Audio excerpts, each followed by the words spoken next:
मुलांनो, आजचा आपला पुढचा घटक जो आहे तो आहे रायमिंग वर्ड्स. तुम्हा सगळ्यांना माहिती आहे रायमिंग वर्ड्स म्हणजे काय? यमक जुळणारा शब्द, ज्याचा स्वर, ज्याचा उच्चार मग शेवटचं अक्षर असो किंवा पहिलं अक्षर असो, पहिला स्वर असो किंवा शेवटचा स्वर असो, पहिला ध्वनी असो किंवा शेवटचा ध्वनी असो, ते जे जुळाले ते काय असतात?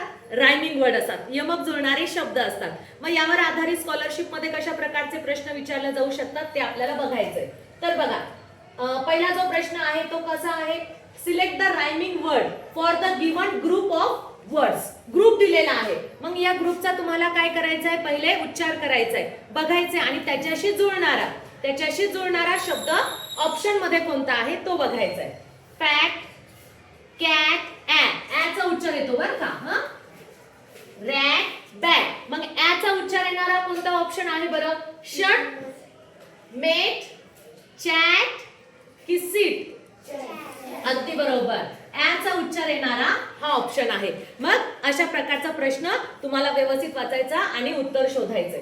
पुढचा कसा प्रश्न आहे बघा बरं. Choose the correct pair.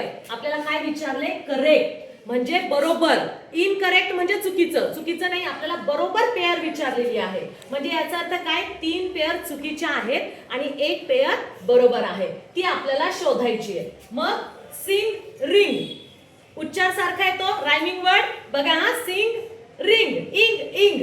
नंतर ten, fan, A, sit, mate, आय वेलांटी आणि मात्रा आहे.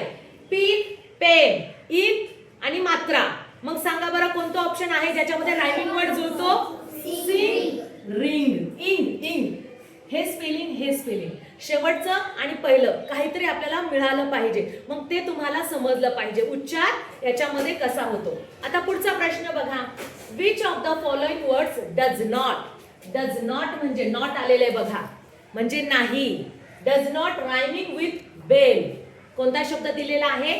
बेल सोबत जुळत नाही. बेल एचा स्वर निघतोय. मग बेल सोबत न जुळणारा शब्द ऑप्शन मध्ये कोणता आहे? बेल. कॉल जुळतो का बघा. Bell, tell, bell, fail, bell, sell. कोणता जुळत नाही?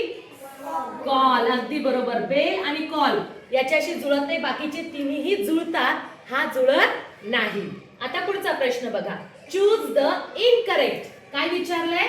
इनकरेक्ट म्हणजे चुकीचा, म्हणजे 3 बरोबर आहे आणि 1 मात्र चुकीचा आहे. Incorrect pair of rhyming words. आपल्याला जोडी 3 बरोबर आहे ज्याचे यमक जुळतात पण एकाचं जुळत नाही. मग कोणती जोडी आहे? कॉल, टॉल, एल जुळली. सन, फन जुळली. जम्प, पंप जुळली. विथ, मॅप जुळतंय? नाही. म्हणजे ऑटोमॅटिक आपल्याला ऑप्शन मधूनच उत्तर समजून येतं. फक्त आपल्याला ऑप्शन काळजीपूर्वक वाचायचंय, आपल्याला उत्तर ऑटोमॅटिकली समजून येतं. अशा प्रकारचे प्रश्न विचारले जातात रायमिंग वर्ड्स वरती. हा 1 मार्क तुमचा कुठेच जायला नको. ठीक आहे.